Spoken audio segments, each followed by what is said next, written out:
Pahlawan kita, Huan Gong, sering diejek karena namanya yang secara harfiah berarti protagonis.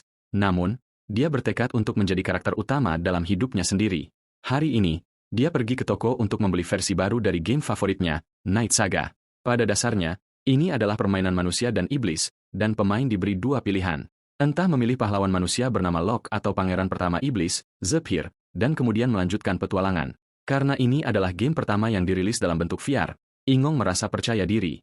Dia pernah memiliki versi tiruan dari game ini saat masih muda, jadi dia yakin dia tahu seluk-beluk game ini. Setelah memasuki rumahnya tanpa membuang waktu, dia langsung terjun ke dunia game, bertekad untuk tidak bermain lebih dari 8 jam.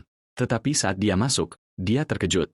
Dia tidak bangun di tempat tidur seperti biasa. Sebaliknya, dia menyadari karakter yang tidak biasa yang diberikan padanya. Pada saat itu, seorang ogre masuk, mengejutkannya dan membuatnya menyadari betapa nyatanya permainan itu terasa. Jagoan kita bingung dan terdiam ketika melihat ogre itu sebagai NPC bisa berbicara dengannya, sesuatu yang tidak ditampilkan dalam iklan game. Dia menanyakan nama ogre itu dan ogre itu menjawab Carak sambil bertanya-tanya mengapa pangerannya melupakannya. Kemudian Carak meninggalkan tenda sambil mengingatkannya bahwa semua orang menunggunya, memanggilnya Pangeran Shutra. Itu memecahkan masalah identitasnya saat dia ingat bahwa Shutra adalah pangeran ke-9 dari Tanah Iblis. Tetapi dia bingung karena game itu tidak membiarkan dia memilih karakternya sendiri. Untuk memeriksa situasinya, dia membuka jendela statusnya, hanya untuk melihat statistik yang sangat rendah, bahkan lebih rendah dari NPC biasa meskipun dia seorang pangeran. Kemudian dia memeriksa keahliannya, yaitu Conquest, penaklukan, dan Protagonist Setting Adjustment, penyesuaian pengaturan protagonis. Dia memiliki ide kasar tentang keahlian kedua ini. Sebelum dia bisa merenung lebih jauh, Cara kembali untuk memanggilnya keluar. Dia melihat barisan ogre berbaris. Melihat pasukan itu, jagoan kita secara alami bertanya-tanya apakah mereka akan melawan semacam perang. Carak mencibir dan menyuruhnya menghentikan omong kosong itu dan segera pergi karena mereka akan melawan suku Scarlet Lightning. Dia terkejut karena dia akan diseret langsung ke pertempuran tanpa tutorial apapun. Dia mengetahui bahwa dia harus mendukung Pangeran ke-7 dan Putri ke-8 dalam perjuangan mereka melawan suku Ogre Scarlet Lightning yang sedang membuat pemberontakan. Khawatir, dia menyuarakan kekhawatiran tentang pergi berperang hanya dengan 10 pejuang.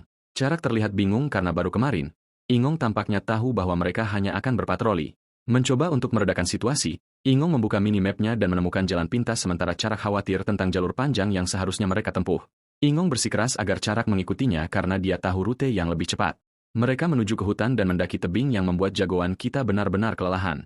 Carak tertegun melihat sebuah gerbang dan bahkan lebih terkejut dengan kemampuan pangerannya untuk menemukan jalan seperti itu. Tetapi ketika dia melihat ekspresi lelahnya, dia menjadi khawatir. Saat berikutnya, cahaya keemasan menyelimutinya dan sebuah notifikasi muncul bahwa dia telah naik level. Dia terkejut melihat bahwa tidak hanya dia naik level hanya dengan berjalan, tetapi dia juga mendapatkan peningkatan statistik. 2 poin ditambahkan secara otomatis dan 2 poin ekstra tersisa untuk dia alokasikan. Pasukannya mendesaknya untuk bergerak maju. Dia menguatkan dirinya siap menghadapi apapun yang menanti di dalam gerbang karena dia tidak sendirian. Selain itu, dia memiliki keyakinan pada keahlian protagonist setting adjustment-nya karena itu berfungsi sebagai plot armor. Di dalam gerbang, mereka menemukan sebuah gua. Carak segera menyadari bahwa gua itu pasti dibuat oleh para dwarf, kurcaci. Ada rumor bahwa dwarf meninggalkan tanah iblis sejak lama karena tidak ada yang melihat mereka selama berabad-abad. Tiba-tiba, mereka melihat harta karun berkilauan di depan mereka dan wajah mereka cerah. Para ogre berasumsi itu pasti ditinggalkan oleh dwarf dan segera mulai menjarah harta karun itu. Melihat sekeliling, Shutra juga mencari sesuatu yang cocok untuk dirinya sendiri. Tetapi sebagian besar item jauh di luar levelnya. Beberapa tidak kompatibel dengan kapasitas sihirnya dan yang lain terlalu berat untuk dia bawa. Pada akhirnya, dia menyadari dia tidak bisa mengambil apapun yang berguna pada level ini. Jadi, dia memutuskan untuk menyimpan item ke dalam inventorinya. Dia memeriksa apakah dia memilikinya, dan memang, dia memilikinya. Mengujinya, dia menyimpan senjata di dalamnya. Yang perlu dia lakukan hanyalah menyentuh item dan berpikir untuk menyimpannya, dan itu langsung selesai. Tiba-tiba, dia melihat suku Scarlet Lightning mendekat di petanya dan memperingatkan semua orang. Saat berikutnya, dinding meledak, dan geng Scarlet Lightning masuk dengan pemimpin mereka, Kai Chen, yang membual tentang menemukan musuh mereka. Pertempuran antara ogre hijau dan merah dimulai sementara jagoan kita berdiri di sana bingung tentang apa yang harus dia lakukan. Akhirnya, dia memutuskan untuk membunuh beberapa musuh untuk mendapatkan experience points, poin pengalaman. Dia menyerang satu ogre, tetapi tubuhnya sangat kuat sehingga pedangnya patah. Ogre merah itu kemudian berbalik ke arahnya. Sambil berlari, dia tersandung batu dan jatuh keras. HP-nya turun menjadi 1 poin. Tepat ketika ogre merah hendak menghabisinya, teman ogrenya bergegas masuk dan menyelamatkannya, mendesaknya untuk segera keluar dari sana. Terguncang sampai ke inti, dia memutuskan dia sudah cukup bermain untuk hari ini. Dia membuka menu utama, tetapi hal pertama yang dia perhatikan adalah dia tidak memiliki keahlian yang tersisa. Memeriksa lebih lanjut, dia tercengang melihat tidak ada opsi untuk lockout, keluar. Satu-satunya kesimpulan yang bisa dia tarik sangat menakutkan bahwa dia terjebak di dalam game itu. Pada saat itu, Kai-chan melangkah maju dan mengirimkan ledakan sihir langsung ke arahnya. Jagoan kita tidak ingin mati di sini, tetapi sihir itu mengurasnya sepenuhnya. Kelopak matanya terasa berat, dan saat dia akhirnya menutup matanya, HP-nya turun menjadi 0. Dia membuka matanya dan menemukan dirinya di ruang seperti kehampaan. Untuk sesaat, dia panik, berpikir dia mungkin sudah mati. Saat berikutnya, cahaya terang muncul, dan di dalamnya berdiri seorang wanita yang memberitahunya bahwa dia adalah orang yang ditakdirkan untuk datang ke sini. Dia menasihatinya untuk menaklukkan, memperbudak, dan kemudian memerintah. Sebelum dia bisa memahami apapun, dia disambar oleh cahaya terang, dan saat berikutnya, dia membuka matanya lagi, kali ini di medan perang. Sementara itu, kedua klan ogre bentrok dengan sengit. Kai-chan berpikir ogre hijau bodoh karena datang dengan kekuatan sekecil itu. Dia memerintahkan anak buahnya untuk menghapus mereka semua. Kemudian dia melihat jagoan kita berdiri di sana, cahaya keemasan menyelimuti tubuhnya. Sebuah notifikasi memberitahunya bahwa dia telah membangkitkan kemampuan telekinesis. Dia tidak pernah mempelajari keahlian seperti itu, tetapi menyelidiki lebih lanjut, dia menyadari bahwa telekinesis adalah subkategori dari keahlian Knight of Conquest-nya. Kai-chan memerintahkan para pengikutnya untuk membunuh Shutra. Sementara ogre hijau secara naluriah membentuk lingkaran untuk melindunginya. Melihat layar notifikasinya, Shutra ingat bahwa Knight of Conquest bukanlah kelas ksatria standar. Dia tidak mengerti bagaimana dia mendapatkan kemampuan ini, namun rasanya terukir dalam benaknya, sesuatu yang bisa dia gunakan dengan insting. Dia mengucapkan mantra, mengaktifkan keahlian Under the King's Banner di bawah panji raja. Kemampuan ini memberikan peningkatan kekuatan kepada semua sekutu di sekitar. Para ogre hijau segera merasakan kekuatan luar biasa membanjiri tubuh mereka. Didorong oleh kekuatan baru mereka menyerbu maju dan menyerbu musuh, dengan cepat mengalahkan mereka. Kai-chan mengamati ini, tidak percaya dengan lonjakan kekuatan mendadak yang ditunjukkan oleh ogre hijau. Kemudian dia melihat jagoan kita di belakang dan menyadari dia pasti orang di balik permainan kekuatan ini. Kai-chan meluncurkan mantra ke arahnya, tetapi sebelum itu bisa mengenai, Charak melangkah di antara mereka. Menggunakan kemampuannya lagi, Shutra meningkatkan kekuatan Charak dan memerintahkannya untuk maju. Dalam satu gerakan cepat, Charak menebas leher Kai-chan. Melihat jenderal mereka jatuh, ogre Crimson Lightning mulai mundur. Mereka memutuskan untuk tidak membiarkan mereka melarikan diri. Sementara itu, dia menerima beberapa notifikasi level up yang mengejutkannya. Pada saat itu, Charak mempelajari statistiknya dan sumber kekuatannya. Melihat pangerannya, dia bertanya-tanya apakah Shutra berada di baliknya. Setelah pertempuran, para ogre menetap di camp mereka. Di dalam tendanya, jagoan kita semakin frustrasi karena masih tidak menemukan tombol logout. Dia mencoba menenangkan diri dan memikirkan situasinya. Dia menebak dua kemungkinan. Pertama, bahwa dia berada di dalam game dan mungkin ada bug yang akan diperbaiki dengan pembaruan baru. Tetapi kemungkinan kedua jauh lebih mengerikan, bahwa ini mungkin benar-benar realitasnya dan bukan game sama sekali. Memikirkannya, dia mempertimbangkan bahwa sama seperti di novel dan komik, dia mungkin telah dipindahkan ke dunia alternatif yang seperti game. Semuanya terasa nyata, termasuk NPC yang berkomunikasi secara alami, dan dia bahkan dapat melihat hal-hal yang biasanya disensor. Memutuskan untuk tetap positif, dia meyakinkan dirinya sendiri bahwa setidaknya dia tidak dilahirkan sebagai monster. Selain itu, menjadi seorang pangeran tidak seburuk itu. Pada saat itu, dia dipanggil keluar oleh Charak, yang menuntut pertandingan sparring dengannya.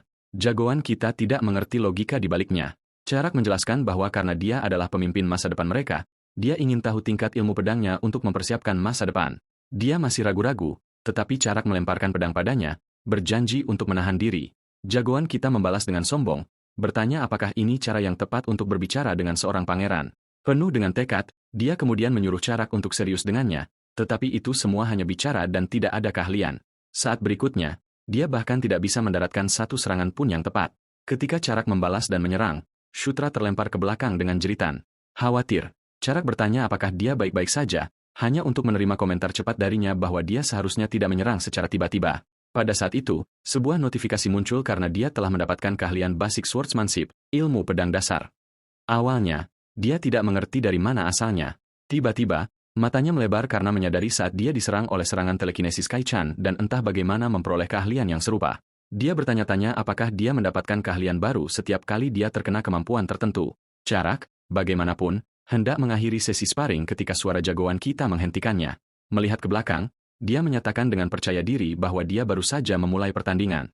Ketika Shutra bergegas ke arahnya lagi, Charak memperhatikan bahwa gerakannya telah meningkat secara signifikan.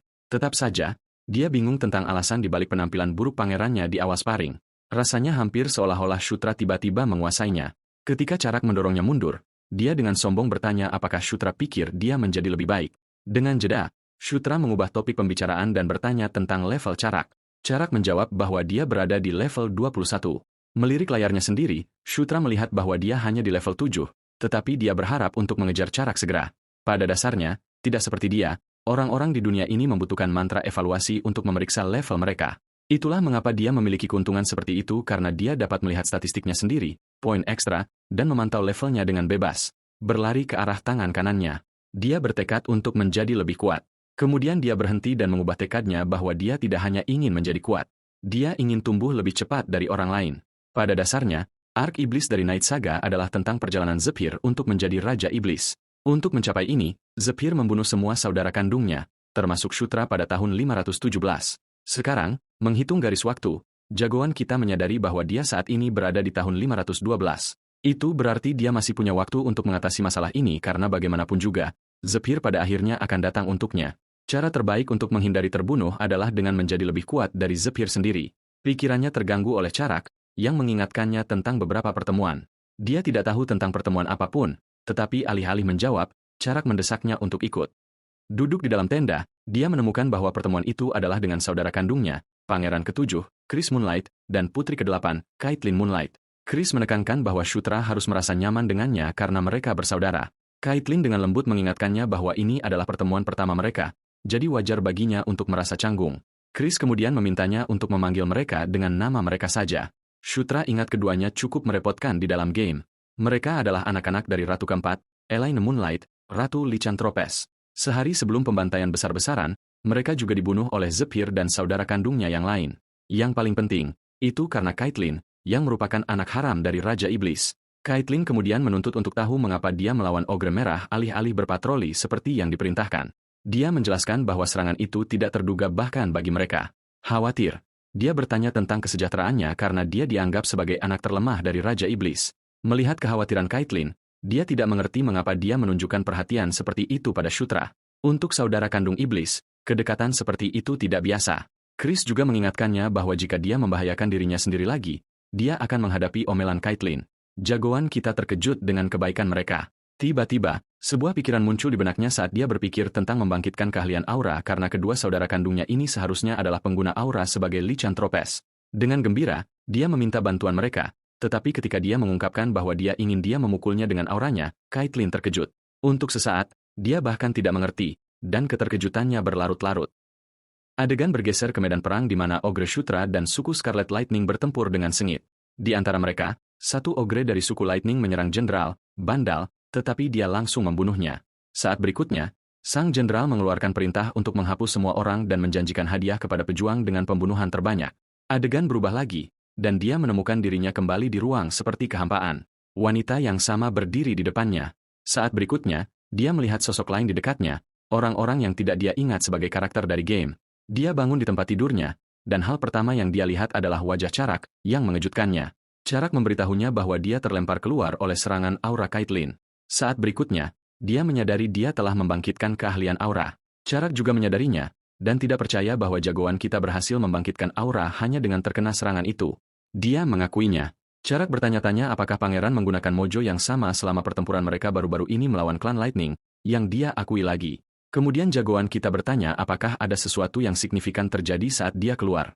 Charak memberitahunya bahwa pasukan utama telah memenangkan pertempuran melawan klan Crimson Lightning. Ini mengejutkannya karena dia berasumsi dia bersama saudara kandungnya yang ke-7 dan ke-8 hanya dimaksudkan untuk menghadapi Ogre Merah.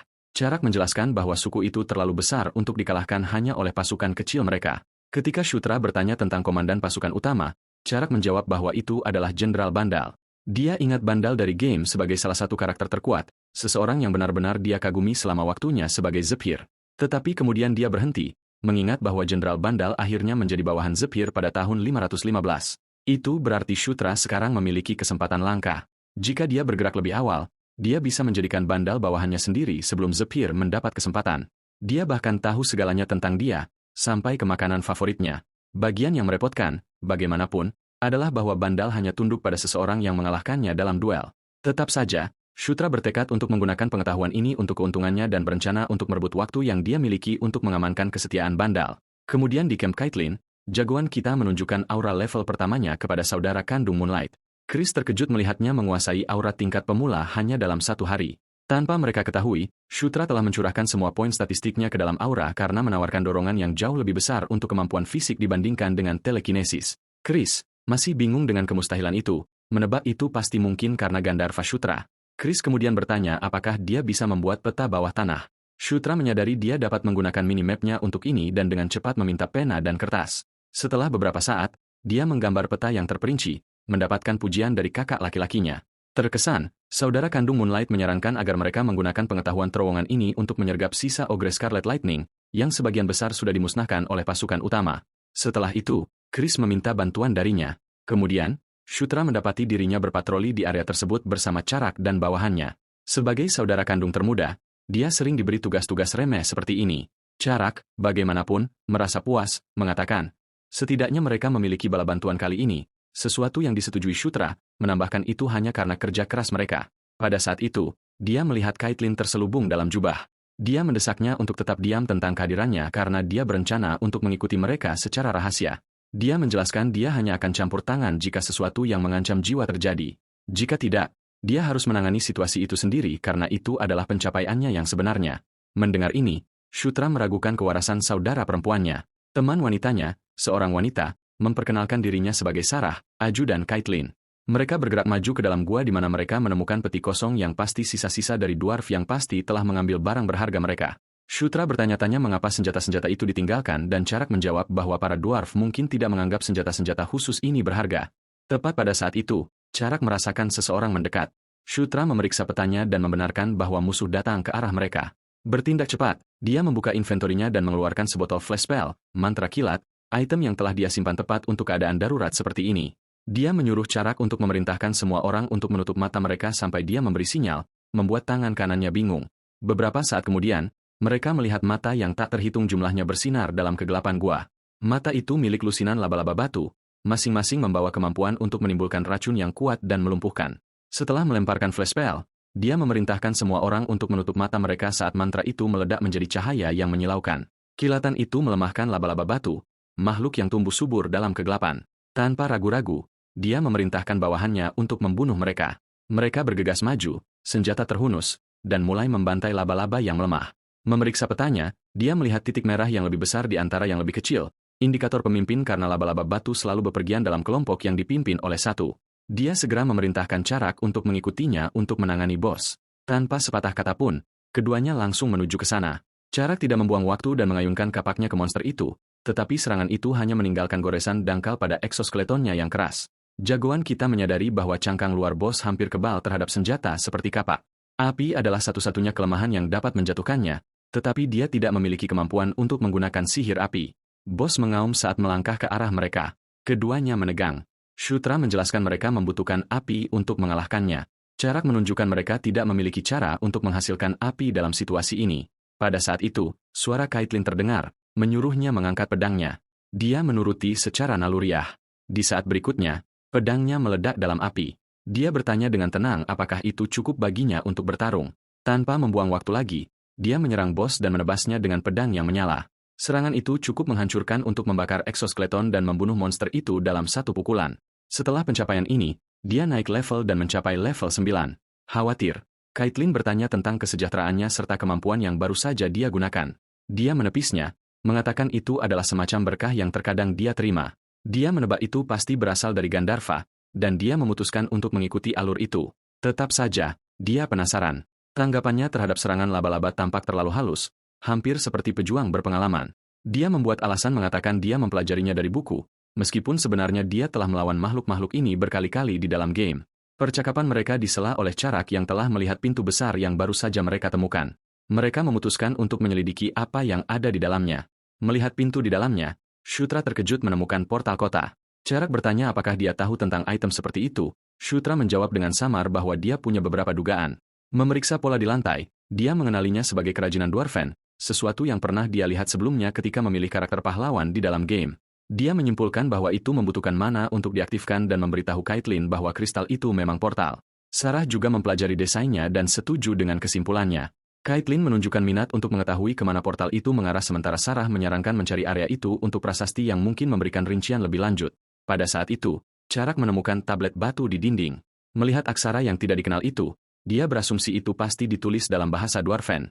Caitlin bertanya apakah dia bisa membacanya, tetapi dia menjawab negatif. Dia beralih ke Sarah, yang juga mengakui dia tidak bisa. Yang mengejutkan mereka, Shutra tiba-tiba mulai membaca tablet itu dengan keras. Itu berisi informasi tentang portal Gunung Gishka nomor 2 dan menyatakan bahwa itu terhubung ke portal nomor 3. Dia sendiri terkejut, menyadari bahwa dia benar-benar dapat memahami dan mengucapkan bahasa Dwarven. Sistemnya membenarkan ini dengan memberitahunya bahwa dia telah membangkitkan Dwarven Language level 1, bahasa Dwarven level 1. Wahyu itu membuatnya mempertanyakan kemampuannya sendiri untuk mendapatkan pengetahuan dengan cara yang tidak biasa. Charak dan Caitlin sama-sama terkejut bahwa dia benar-benar bisa membaca bahasa Dwarven. Sarah, bagaimanapun, lebih tertarik pada konten yang tertulis di bawah prasasti utama.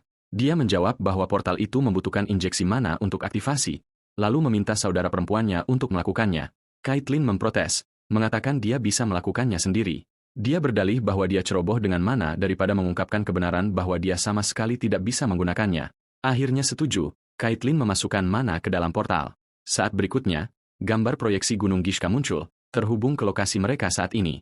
Ini jelas berarti portal nomor 3 terletak di sana, yang juga menunjukkan keberadaan lebih banyak terowongan kurcaci. Karak senang dengan penemuan ini, karena pasukan utama suku Scarlet Lightning juga berada di Gunung Gishka. Shutra setuju, mencatat bahwa ini memberi mereka kesempatan bagus untuk menyergap musuh mereka. Caitlin kemudian memerintahkan kelompok itu untuk beristirahat sebentar sebelum kembali untuk membahas situasi dengan Chris. Semua orang setuju. Keesokan harinya, mereka melaporkan semuanya kepada Chris, yang sangat senang dengan penemuan itu dan memuji Shutra atas penemuan itu. Dia kemudian bertanya hadiah apa yang diinginkan adik laki-lakinya. Sud mencoba menolak, tetapi Chris bersikeras. Sebagai kakak dan pemimpinnya, dia mengatakan itu adalah tanggung jawabnya untuk memberinya hadiah atas pencapaian seperti itu. Setelah beberapa keraguan, Shutra memperingatkan bahwa permintaannya mungkin terdengar tidak masuk akal. Chris meyakinkannya. Jadi, Shutra akhirnya mengungkapkan bahwa dia ingin kakak laki-lakinya mengajarinya seni kepalan dewa binatang. Wahyu itu mengejutkan Chris. Sebenarnya, Shutra tahu dia tidak bisa menggunakan senjata dengan benar karena levelnya yang rendah saat ini.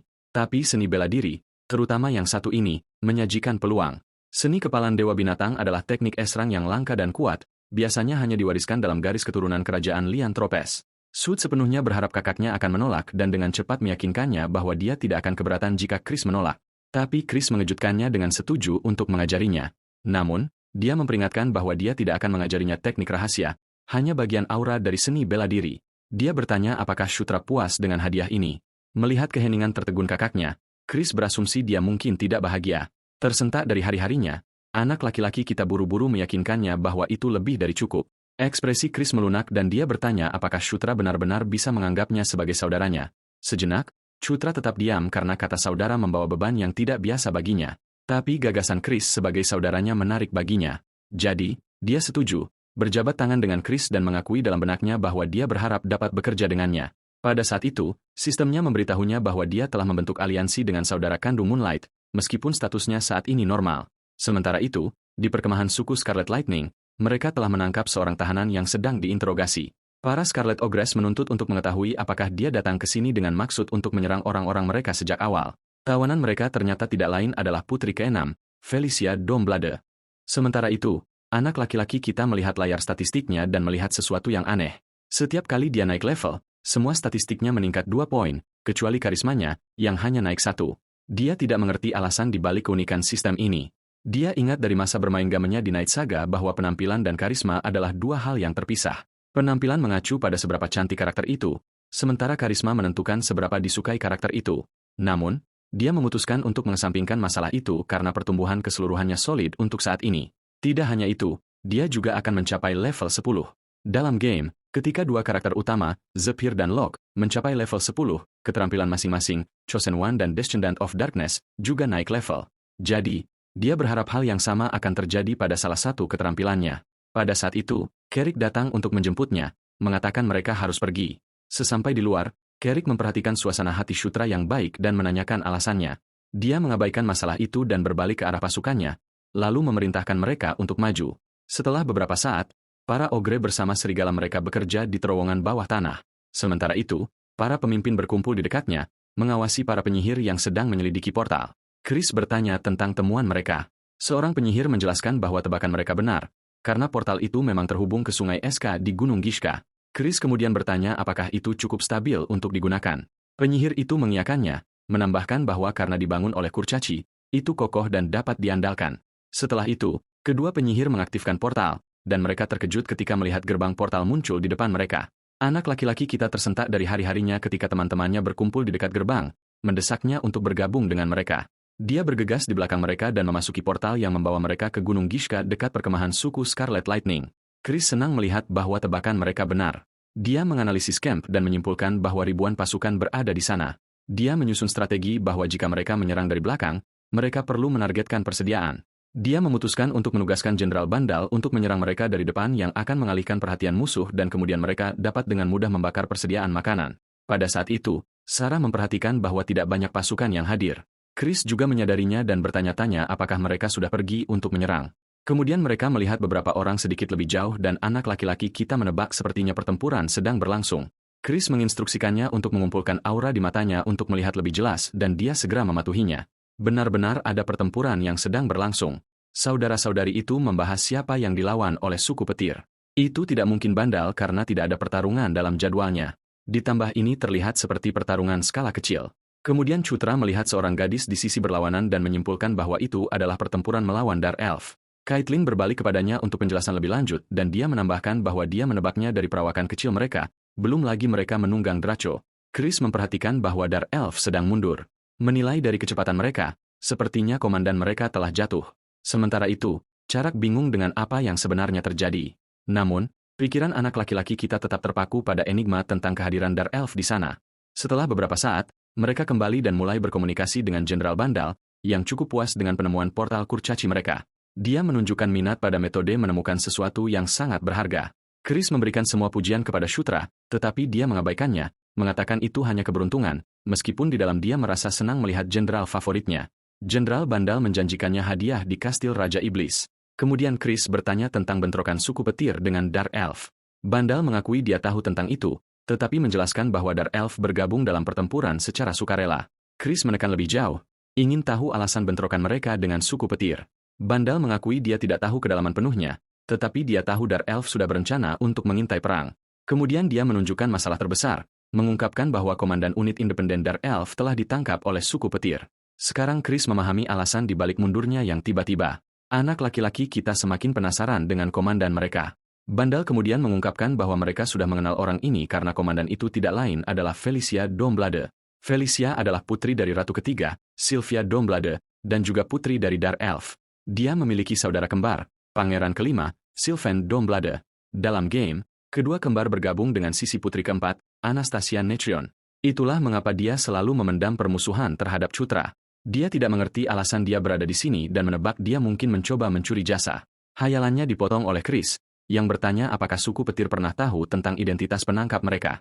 Bandal menyatakan ketidaktahuan dalam hal ini. Chris kemudian bertanya tentang tindakan mereka selanjutnya. Bandal dengan tegas menyatakan bahwa mereka akan menyelamatkannya jika itu dalam kemampuan mereka. Chris menunjukkan bahwa mereka dapat mencoba bernegosiasi, tetapi Bandal kembali menjawab dengan tegas. Jika suku petir datang lebih dulu, mereka akan setuju untuk berbicara, jika tidak mereka tidak akan menyerah pada tuntutan mereka. Chris menerima ini. Mereka mengakhiri komunikasi dengan Bandal, berjanji untuk mengumpulkan informasi di pihaknya dan menghubungi Chris saat dibutuhkan. Caitlin mendesak perlunya menyelamatkan Felicia. Chris, bagaimanapun, tidak berbagi sentimennya karena pergi ke perkemahan suku petir akan membahayakan mereka. Caitlin bersikeras lagi bahwa mereka harus melakukannya, bahwa Felicia adalah saudara perempuan mereka. Chris juga tahu ini, tetapi dia tetap ragu-ragu. Setelah beberapa saat, mereka memutuskan untuk merencanakan langkah selanjutnya. Bandal akan bertarung dengan pasukan utama suku petir dan memancing mereka menjauh dari camp. Ini berarti mereka dapat menyerang perkemahan. Tujuannya adalah untuk menuju ke tengah dan menciptakan cukup kekacauan untuk mengalihkan perhatian semua orang. Sementara itu, Shutra dan Caitlin dapat memimpin pasukan mereka sendiri untuk menutupi misi mereka. Sud bertanya apakah misinya berarti menyelamatkan Felicia. Dia setuju, tetapi menambahkan bahwa pertama-tama mereka akan membakar gudang senjata dan persediaan makanan musuh, dan baru kemudian menyelamatkan sang putri. Pada akhirnya, dia memperingatkan bahwa mereka harus mundur jika keadaan menjadi buruk. Mereka tidak akan mempertaruhkan lebih banyak nyawa hanya untuk Felicia, yang memicu protes dari saudara perempuannya, yang mengingatkan mereka bahwa Felicia adalah keluarga mereka. Chris mengingatkannya kembali bahwa dia adalah komandan dan dia tidak akan mempertaruhkan operasi mereka untuk saudara perempuan mereka. Melihat saudara-saudari itu, anak laki-laki kita memperhatikan keengganan Chris untuk menyelamatkan Felicia dan mulai bertanya-tanya tentang alasan di baliknya. Menurut rencana mereka maju untuk bertempur melawan suku petir. Carrick mengumpulkan pasukan, memotivasi mereka untuk memusnahkan musuh-musuh mereka. Di Gunung Gishka, mereka berhenti sebentar untuk mengamati pemukiman musuh. Tatapan Chris tertuju pada pusat camp. Saat berikutnya, sebuah ledakan mengguncang lapangan saat Bandal melancarkan penyergapannya, menyerbu pasukannya ke depan. Sementara itu, Charak dan Chutra menahan pasukan mereka. Carrick mempertanyakan alasan penundaan itu, tetapi Chutra menjelaskan bahwa mereka harus menunggu sinyal. Pasukan Bandal menerobos garis musuh, memusnahkan sejumlah besar. Setelah menjatuhkan sebagian besar dari mereka, Bandal memerintahkan pasukannya untuk mundur, dan mereka segera mematuhinya. Kemudian giliran Chris. Dia memberi perintah dan pasukannya menyerbu ke depan sesuai rencana. Serangan mendadak itu membuat musuh-musuh mereka lengah. Kedua adik bungsu bertukar kata-kata peringatan singkat untuk berhati-hati. Sud kemudian membuka petanya dan mengarahkan pasukannya untuk bergerak ke kiri menuju kamp persediaan makanan. Dalam perjalanan, mereka menebas musuh di jalan mereka. Pada satu titik, seorang orc merah menangkap Charak lengah, tetapi anak laki-laki kita bereaksi cepat, melemparkan belati yang mendarat dengan serangan sempurna. Dia berhasil melakukan ini karena dia sekarang telah membangkitkan keterampilan melempar belati level 1. Charak sekali lagi bingung dengan kemampuannya dan menanyainya, tetapi Chutra memberikan jawaban yang samar dan mendesaknya untuk terus bergerak. Sebenarnya, dia telah bereksperimen dengan melempar belati malam sebelumnya dan membangkitkan keterampilan itu secara kebetulan. Akhirnya, mereka tiba di area persediaan makanan, siap untuk membakarnya, tetapi Chutra ragu-ragu. Ada kemungkinan Felicia ada di dalam dan dia bisa saja terjebak dalam api. Dia memerintahkan Carrick untuk menahan kudanya, bersikeras mereka harus menemukan Felicia terlebih dahulu. Charak menunjukkan kesulitan tugas seperti itu, tetapi Chutra membuka peta mininya untuk menemukannya. Dia harus terdaftar sebagai NPC netral, artinya titiknya akan muncul ungu atau biru. Setelah memindai dengan hati-hati, dia akhirnya menemukan satu. Dia mendesak Carrick untuk mengikuti, dan bersama-sama mereka masuk ke salah satu camp. Melihat sekeliling, dia akhirnya menemukan saudara perempuannya. Felicia segera mengenalinya dan menuntut untuk mengetahui alasannya berada di sana. Tanpa membuang waktu, dia mulai melepaskan ikatannya. Tidak ada ruang untuk penjelasan. Prioritas pertama mereka adalah melarikan diri. Sementara itu, pikirannya sudah mengerjakan rencana yang berbeda. Dia berniat menggunakan kesempatan ini untuk membuat saudara perempuannya berhutang budi padanya, sesuatu yang bisa sangat bermanfaat di masa depan. Sesampai di luar camp, Chutra mendesak Felicia untuk bergerak lebih cepat, bersikeras mereka perlu bergabung kembali dengan saudara kandung Moonlight. Ini mengejutkannya. Dia tidak percaya keduanya benar-benar datang untuk menyelamatkannya. Dia tidak mengerti mengapa dia membuat masalah besar dari misi ini. Dia mulai menjelaskan tentang perebutan kekuasaan yang sedang berlangsung dalam keluarga kerajaan, tetapi kata-katanya terpotong ketika Carrick melihat musuh berkerumun ke arah mereka. Sud memberi isyarat kepada saudara perempuannya, memanggilnya dengan namanya. Sejenak, dia patuh, tetapi tiba-tiba berhenti ketika dia menyadari dia memanggilnya dengan namanya. Sebelum dia bisa bertanya lebih jauh, dia memperingatkannya tentang serangan yang masuk. Tapi ledakan api mengenainya secara langsung, membuatnya menjerit kesakitan. Baik Carrick maupun Felicia membeku kaget saat api melahapnya. Saat berikutnya membuat mereka semakin terkejut karena api yang sama dilemparkan kembali ke penyerang. Dipantulkan oleh tidak lain adalah Chutra sendiri. Mereka menatap tidak percaya saat dia muncul tanpa cedera, baru saja membangkitkan kontrol Mona serta panah api, keduanya di level 1. Tanpa membuang waktu, dia memanfaatkan keterampilan barunya. Menembakkan panah api dengan tujuan yang tepat. Ekspresinya menunjukkan kepuasan. Akhirnya, keterampilan sihirnya sendiri, bahkan di level 1, itu terbukti mematikan saat musuh lain jatuh. Terkena panah apinya, kegembiraannya akan kemenangan terpotong oleh serangan lain dari belakang. Berbalik, dia mengenalinya sebagai serangan panah es, tetapi memperhatikan targetnya bukan dia. Itu Felicia. Dia melangkah maju karena khawatir, tetapi dia menghentikannya. Dengan kilatan tekad di matanya, dia menunggu, berharap pukulan berikutnya adalah serangan es. Jadi dia bisa mendapatkan keterampilan es. Seperti yang diharapkan, panah es mengenainya dan seketika dia mendapatkan panah es level 1. Kebahagiaannya, bagaimanapun, berumur pendek. Gelombang kelelahan menimpanya dan dia pingsan. Sistemnya memunculkan peringatan. HP-nya hampir habis, hanya tersisa 13 poin. Mengumpat dalam hati, dia memperingatkan dirinya sendiri untuk tidak terkena lagi atau tubuhnya tidak akan bertahan. Pada saat itu, Felicia mendengus, menegurnya karena melindunginya. Dia mengingatkannya bahwa dia adalah yang terlemah di antara saudara kandung mereka dan harus menjadi orang yang membutuhkan perlindungan, bukan dia. Dia menyadari dia telah salah memahami tindakannya. Dengan mendorongnya ke samping, dia pikir dia melindunginya. Namun, Sementara dia menanyanya tentang kemampuannya yang tiba-tiba untuk menggunakan sihir. Sementara itu, sesuatu menarik perhatiannya. Musuh terbunuh oleh mantra Felicia. Dan saat dia menarik panah es dari tubuhnya, dia mulai menyembuhkan luka itu. Pada saat itu, sistemnya memberitahunya bahwa dia telah memperoleh sihir penyembuhan level 1. Melihat luka itu menutup, dia memuji kecemerlangan saudara perempuannya sebagai seorang penyihir. Dia bertanya apakah dia merasa lebih baik sekarang, dan dia menjawab bahwa dia merasa lebih baik. Meskipun dia juga memperhatikan penyembuhannya tampaknya mengisi kembali darahnya juga, sesuatu yang jelas membingungkan Felicia. Sebelum dia bisa menjelaskan, seorang ogre darah besar menyerang mereka seperti banteng yang mengamuk. Felicia menatap tidak percaya, tidak terbiasa dengan monster khusus ini. Dengan tenang, dia menjelaskan bahwa itu adalah spesies mutasi. Dia tidak percaya mereka benar-benar harus melewati monster mengerikan ini untuk bergerak maju. Dia setuju dengan muram, dan ketika ogre itu akhirnya menerjang mereka, tidak ada dari mereka yang berani menghadapinya secara langsung. Mereka segera berbalik dan mulai berlari. Belum tahu bagaimana menghadapi binatang buas seperti itu. Saat mereka berlari, kecepatan ogre darah terbukti lebih cepat meskipun ukurannya sangat besar. Untuk mengatasi masalah ini, Felicia dengan cepat menyusun rencana. Shoot harus mengulur waktu sementara dia menyiapkan mantra yang kuat untuk mengusir monster itu. Shoot, bagaimanapun, tidak tahu bagaimana melakukannya. Ketika tanah hancur di bawah kekuatan ogre yang luar biasa, keputusasaan mendorongnya untuk bertindak. Dia setuju untuk menarik perhatiannya, meskipun Felicia tidak mengerti istilah aneh itu. Berbalik ke Carrick, dia memerintahkannya untuk mengulangi gerakan yang telah mereka lakukan sebelumnya. Carrick setuju tanpa ragu. Shoot mengeluarkan belati kurcaci dari inventarisnya, sekarang dapat digunakan berkat naik levelnya. Dia menusukkannya ke tanah dan mengaktifkan keterampilannya di bawah panji raja, meningkatkan stamina dan kekuatan Carrick. Ogre darah menyerang Carrick, tetapi dia memblokir serangannya dengan senjatanya dan mendorongnya kembali sebelum mendaratkan pukulan berat ke dadanya. Pada saat yang sama, Felicia menyelinap di belakang binatang itu dan menyihir mantra minyak licin di bawah kakinya, membuat raksasa itu jatuh. Carrick melompat tinggi ke udara dan menghantam dada ogre itu, membuatnya sesak napas. Chutra merasa lega bahwa mereka akhirnya mengalahkan salah satu musuh paling kuat. Meskipun banyak yang masih tersisa, tiba-tiba cahaya keemasan mengelilinginya. Membuka jendela statusnya, dia terkejut melihat dia akhirnya mencapai level 10. Tidak hanya itu, tetapi penyesuaian pengaturan protagonisnya juga naik level. Keterampilan utamanya, penyesuaian pengaturan protagonis, mencapai level 2, membuka kemampuan pasif baru. Dengan tidak sabar, dia mengklik untuk melihat apa itu. Dia telah memperoleh perlindungan medan perang di level 1, yang sedikit mengurangi akurasi serangan apapun yang ditujukan padanya.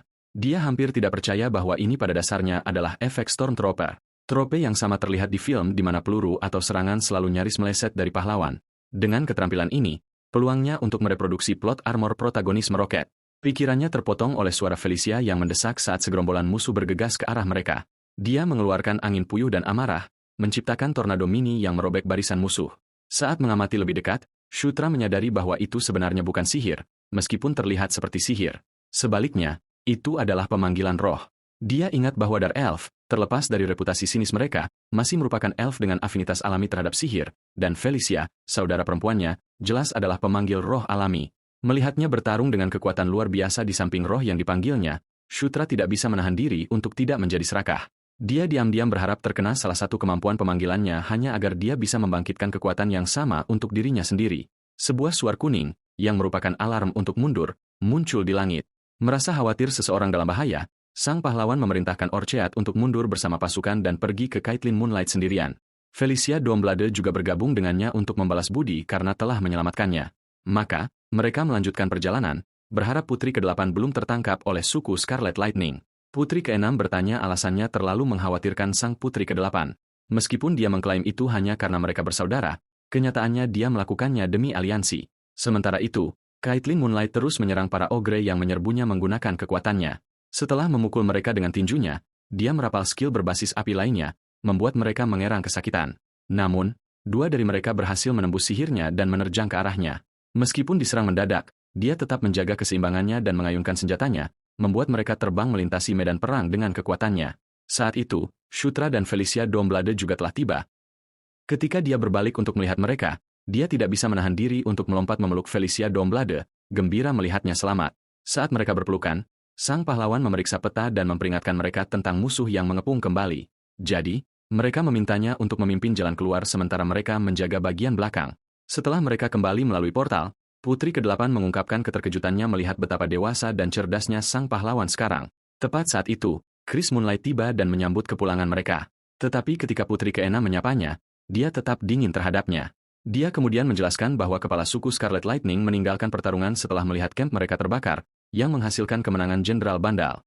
Namun, karena kepala suku masih berkuasa, sang pangeran menyatakan bahwa mereka akan menyerang pasukan kakak laki-laki Kaichin, Kiram, sebelum kepala suku Scarlet Lightning bergabung dengan mereka. Setelah pengumuman itu, dia menanyai Felicia Domblade tentang keberadaannya di sana.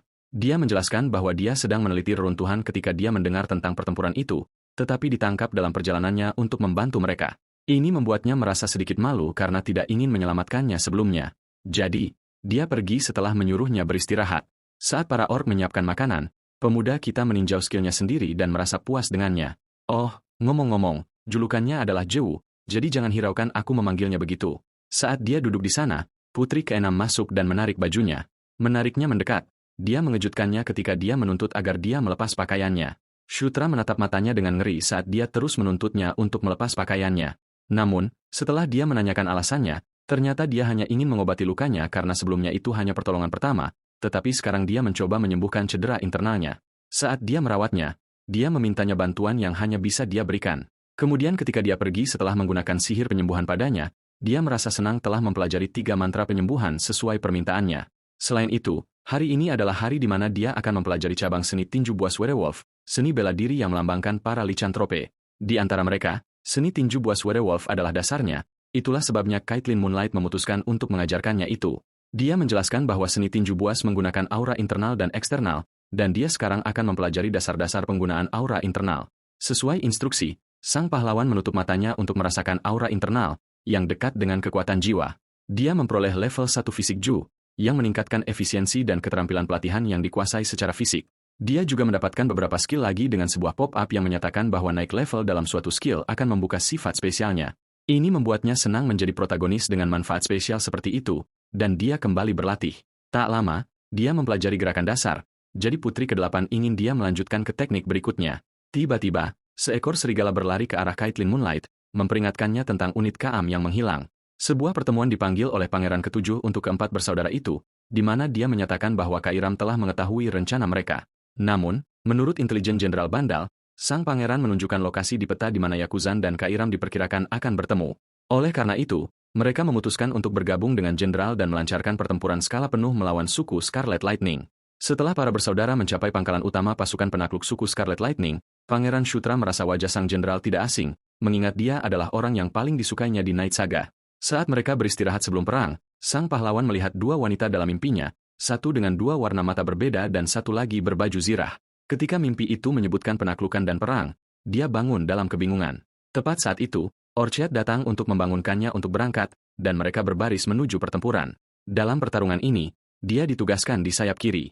Sang jenderal mengambil pusat, dan Chris Moonlight serta Putri ke-8 memimpin sayap kanan. Para Dark Elf yang sangat mobile bertindak sebagai detasmen independen yang ditugaskan di belakang. Namun, sebelum sang pahlawan dapat mengumpulkan akalnya, dia menemukan dirinya di tengah medan perang, dikelilingi oleh ribuan orc.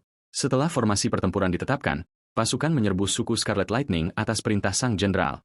Di sisi lain, suku itu sudah siap untuk serangan itu. Jadi, ketika pasukan mendekati kamp musuh, sebuah ledakan hebat menghantam mereka. Setelah debu dan asap mereda, sang jenderal terkejut melihat mamut rawa raksasa. Sama seperti itu, beberapa ledakan lagi meletus, menghamburkan berbagai orc yang berdiri di tanah, dan mamut rawa terus bermunculan. Tidak hanya itu, banyak manusia kadal juga merangkak keluar dari bawah tanah, menunjukkan bagaimana suku musuh sudah mengetahui seluruh rencana itu. Mempertimbangkan situasi tersebut, Putri ke-8 menyarankan mundur untuk saat ini dan menunggu kesempatan yang lebih baik nanti. Ketika Chris Moonlight menyebutkan risiko kehancuran total jika mereka gagal mundur, dia menjelaskan bagaimana korban hanya akan meningkat jika mereka tetap di sana. Akhirnya, dia memerintahkan para penyihir untuk membentuk garis pertahanan di belakang untuk menahan musuh sementara sisanya diperintahkan untuk membentuk barisan dan bersiap untuk mundur. Di medan perang, para manusia kadal terus menyerang orc sampai salah satu dari mereka hampir menyerang sang pahlawan. Namun, Orc Head dengan cepat menjatuhkan manusia kadal itu dan menyuruh sang pahlawan untuk menguasai dirinya. Garis pertahanan terus mendorong mundur musuh sampai mereka akhirnya berhasil melarikan diri. Setelah kembali ke pangkalan utama, Pangeran ke-7 mengakui kelalaiannya, di mana sang jenderal menyarankan untuk mundur sepenuhnya atau meminta bala bantuan dari kastil Raja Iblis. Tepat ketika sang pangeran akan memutuskan masalah itu, Felicia Domblade menyela dan mengusulkan rencana daruratnya. Dia menjelaskan bagaimana dia datang ke sini untuk menjelajahi reruntuhan di ujung pegunungan Gishka. Selama 1500 tahun di dalam pegunungan itu, Sebuah reruntuhan bernama Enkidu, sarang naga bumi, dikatakan ada. Enkidu, seekor naga yang lahir dari magma, mempekerjakan penjaga harta karun yang tak terhitung jumlahnya untuk melindungi sarang dan hartanya. Di antara para penjaga itu adalah para dwarf yang pernah tinggal di pegunungan Gishka dan Kedu memberi mereka senjata untuk mempertahankan sarang.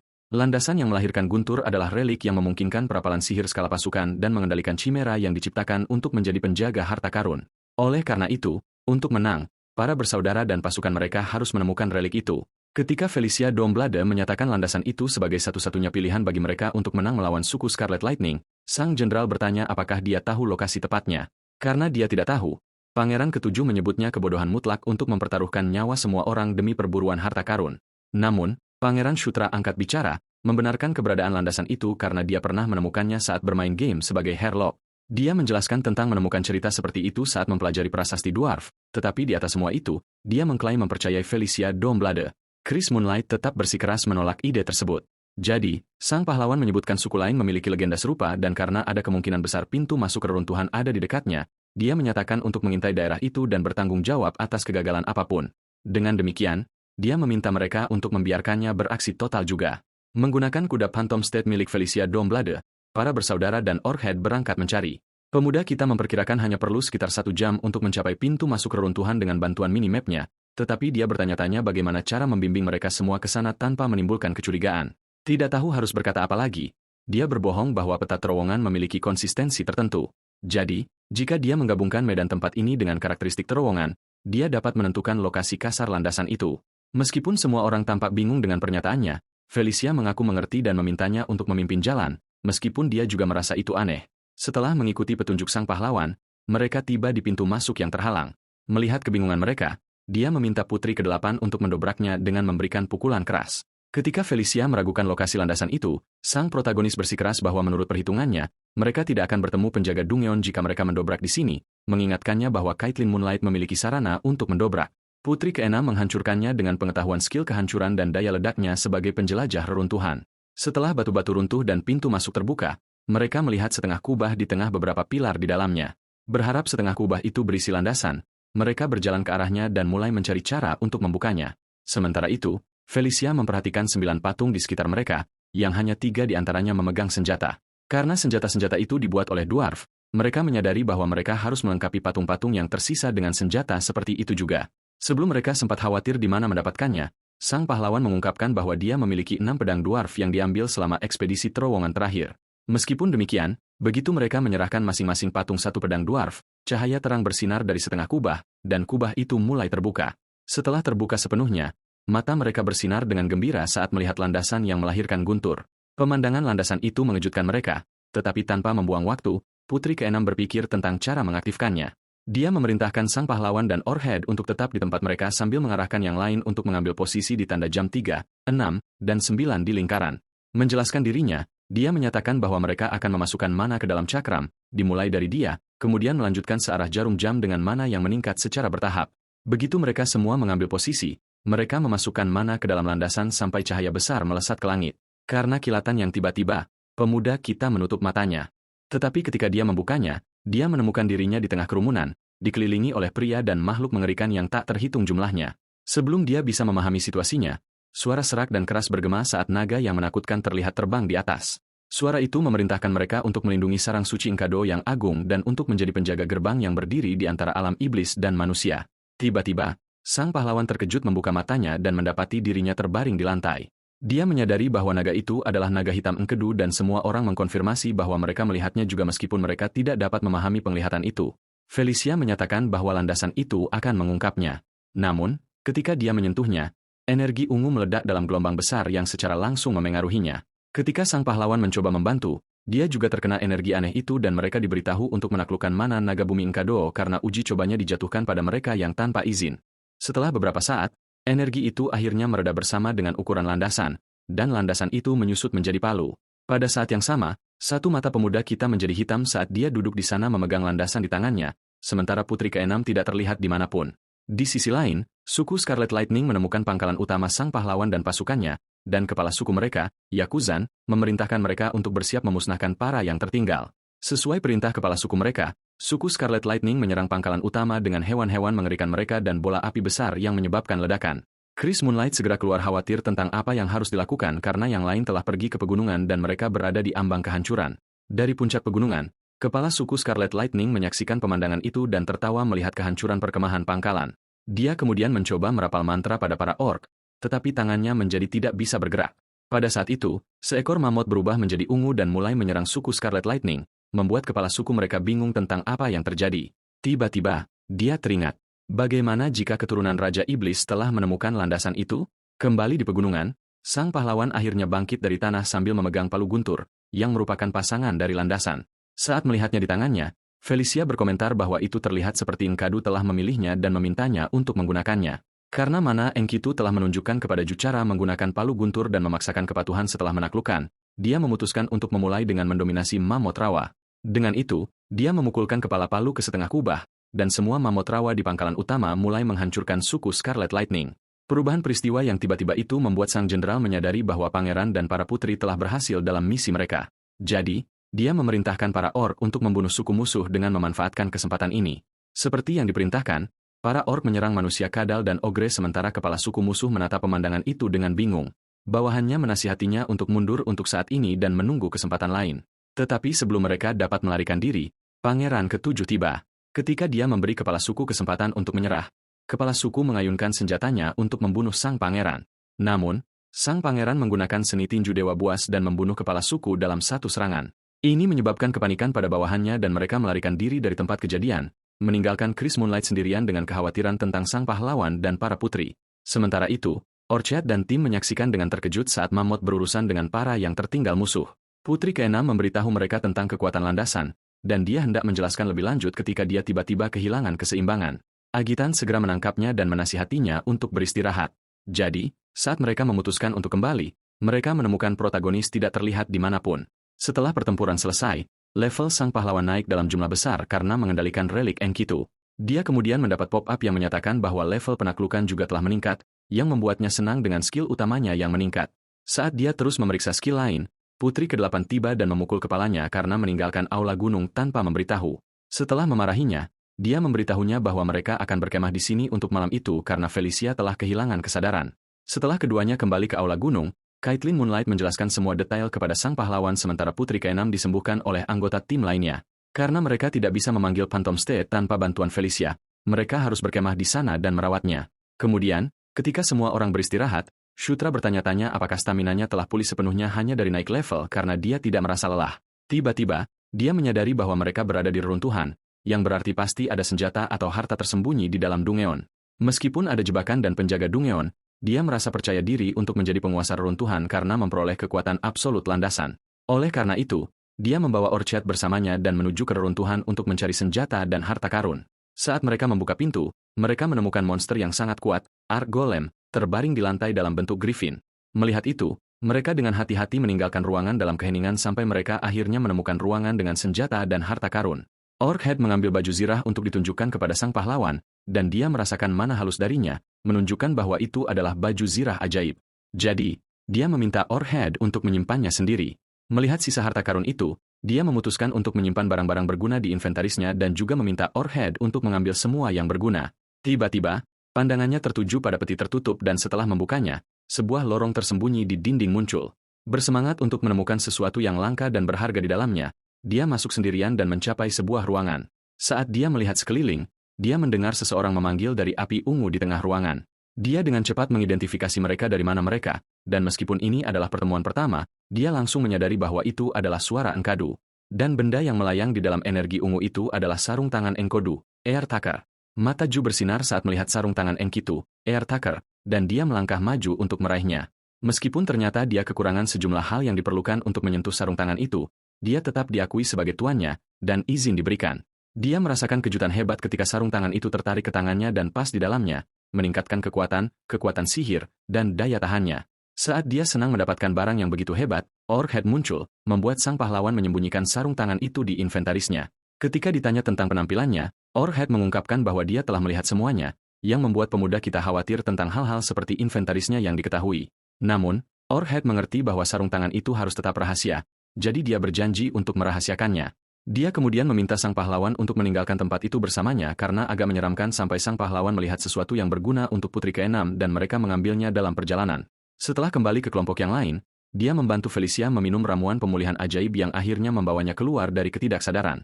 Ketika dia bertanya tentang apa yang terjadi, putri ke-8 memberitahunya tentang sang pahlawan yang membawa ramuan itu untuknya dari reruntuhan. Dengan itu, J memamerkan statusnya sebagai penguasa reruntuhan dan menasihati Felicia untuk beristirahat agar memulihkan kekuatan sihirnya sepenuhnya. Kemudian, kelompok itu terbang kembali ke pangkalan utama di mana sang jenderal memberi selamat kepada mereka. Tepat saat itu, Pangeran ke-7 juga muncul dari camp dan akhirnya mengakui dan menghargai kinerja putri ke-6. Dia kemudian meminta mereka untuk beristirahat sebelum menangani sentuhan akhir karena masih ada sisa-sisa suku Scarlet Lightning yang akan ditangani dalam 2 minggu. Ketika J menyebutnya liburan 2 minggu, Caitlin Moonlight tidak setuju dan membisikkan sesuatu di telinganya sebelum memberitahu yang lain bahwa dia memiliki sesuatu untuk dilakukan dengannya. Dari sana, Caitlin membawa sang pahlawan untuk melanjutkan pelatihan tinju buasnya, yang membuatnya sangat lelah. Selama 5 hari pertama, dia praktis dipukuli olehnya. Tetapi setelah seminggu berlalu, dia akhirnya mulai menganalisis gerakannya sedikit. Pada hari ke-11, dia akhirnya menunjukkan peningkatan besar, dan sekarang, tinju buas dan auranya telah mencapai level 5. Caitlin memberitahunya bahwa dia sekarang akhirnya bisa mulai mempelajari tinju buas, yang sangat membuatnya bersemangat. Dia kemudian mengungkapkan bahwa dia akan mengajarinya cara baru untuk menggunakan aura, yang harus dia ikuti dengan konsentrasi. Dengan itu, dia mengaitkan jari-jarinya dengan sang pahlawan, dan menggunakan mananya, dia menciptakan medan yang bahkan bisa dirasakan olehnya. Agak seperti tinju buas, aura sang putri membimbingnya. Aura, sebagai kekuatan hidup, menjadi sama dengan kekuatan jiwa ketika mencapai batasnya dan menaklukkan kekuatan dominasi brutal yang menundukkan dan membuat menyerah. Tak lama, aura mencapai level yang hebat, menyebabkan tinju buas dan aura sang pahlawan meningkat, dan dia akhirnya memperoleh tinju penguasa buas. Dia kemudian menggabungkan kekuatan tinju buas dengan Air Tucker, dan itu meningkatkan levelnya bahkan lebih. Namun, saat mereka melakukan ini, sang jenderal diam-diam berdiri di belakang pohon dan menyaksikan semuanya. Keesokan paginya, J bertanya kepada putri ke-8 tentang ketidaknyamanan antara Chris Moonlight dan Felicia karena J membutuhkan keduanya berada di pihaknya.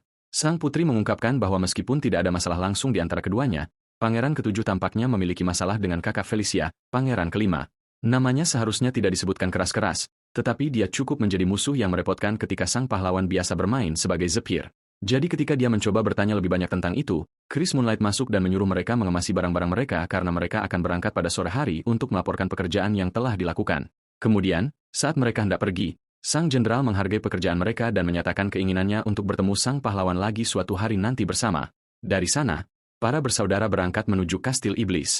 Sama seperti itu, seluruh kelompok berangkat menuju Kastil Iblis. Perjalanan itu sederhana. Pertama, mereka bergerak ke lingkaran teleportasi untuk menempuh lompatan spasial jarak jauh. Dari sana, mereka menggunakan sihir untuk kembali langsung ke Kastil Iblis. Namun, mereka harus berjalan kaki ke lingkaran teleportasi terdekat, yang memakan waktu 3 hari, dan mereka tidak bisa mempertimbangkan untuk berhenti di penginapan sama sekali. Dengan demikian, mereka ditakdirkan untuk menghabiskan malam lagi berkemah di bawah langit terbuka. Shutra duduk di atas batu dan menulis nama-nama 3 anak pertama Raja Iblis di pasir dengan bantuan ranting. Dia merasa sedikit gugup tentang tiba kembali keesokan harinya karena Kastil Raja Iblis dibagi menjadi 3 faksi utama saat ini. Faksi pertama adalah milik Pangeran kedua, Zephyr Ragnaros, yang merupakan musuh terburuk Raja Iblis. Faksi kedua milik Pangeran pertama, Bikal Ragnaros, dan faksi ketiga milik putri keempat, Anastasia Netrion. Untuk mewarisi tahta, strukturnya selalu memberikan prioritas kepada seseorang yang mengumpulkan dan menunjukkan kemampuan superior daripada urutan kelahiran. Di antara mereka, Bol dan Zephyr memiliki kemampuan yang hampir setara karena merupakan saudara kandung. Mereka mewarisi darah dari pihak ibu mereka, klan Draconian, dan memegang kekuatan besar sebagai hasilnya. Namun, jika seseorang harus dipilih di antara mereka, putra tertua, Bol, adalah yang paling berwatak moderat. Meskipun demikian, pilihan ini tidak berarti apa-apa karena semuanya akan berubah setelah hari tertentu itu. Inilah sebabnya sang protagonis telah memutuskan untuk mempersiapkan segalanya yang dia bisa. Dan untuk itu, dia pertama-tama harus naik level sampai dia bisa sepenuhnya menggunakan Air Tucker dan kemudian memanfaatkan kekuatan yang baru didapatnya, King's Knights, dengan sebaik-baiknya. Kemudian, dia mengaktifkan skill King's Knights-nya dan Night Order tercipta. Ketika dia memeriksa detail skill itu, dia terkejut mengetahui bahwa itu bukan hanya skill tipe pemanggilan lain seperti yang dia duga. Jadi, dia bertanya-tanya apakah itu bisa menjadi semacam sistem guild karena memiliki buff, pelatihan ksatria, dan bahkan pemanggilan. Dengan demikian, dia menganggapnya sebagai skill yang rusak. Dia menjadi bersemangat memikirkan betapa kuatnya itu begitu naik level. Saat dia berbicara sendiri tentang semua ini, Charak muncul, akhirnya menemukan di mana Shutra berada selama ini. Dia mulai berteriak pada sang pahlawan karena masih terjaga, bahkan ketika mereka harus bangun pagi-pagi sekali, dan dia meminta sang pahlawan untuk kembali. Mengabaikan kata-kata Orchid, mata sang protagonis berbinar dan dia bertanya kepada Orchid apakah dia ingin mencoba percobaan. Setelah memikirkannya, Carrick setuju untuk menjadi bagian dari percobaan itu. Dan seperti yang dikatakan oleh sang pahlawan, dia berlutut dengan satu lutut. Shutra kemudian mengeluarkan pedangnya dan mengistirahatkannya di bahu Orchid, menyatakan bahwa dia menunjuk Charak sebagai ksatrianya. Dengan itu, Charak merasakan sesuatu yang aneh dan menyatakan bahwa sepertinya kesetiaannya terhadap protagonis telah meningkat. Sama seperti yang dia katakan, level Orchid sebenarnya naik hingga 24, membuat sang pahlawan bangga dengan pencapaiannya. Ketika Charak menanyakan tentang kekuatan yang mengalir melalui tubuhnya, Shutra tidak menjawab dan bertanya apakah dia ingin menjadi Orc terkuat di dunia. Orchid berdiri diam di sana sementara sang pahlawan bergumam tentang bagaimana dia akan menjadikan Kaisar Orc terhebat di Night Saga, seseorang yang akan menjadi setara dengan ras naga. Keesokan paginya, kelompok itu akhirnya tiba di lingkaran teleportasi terdekat, dan mereka semua melangkah masuk bersama untuk menuju Kastil Iblis.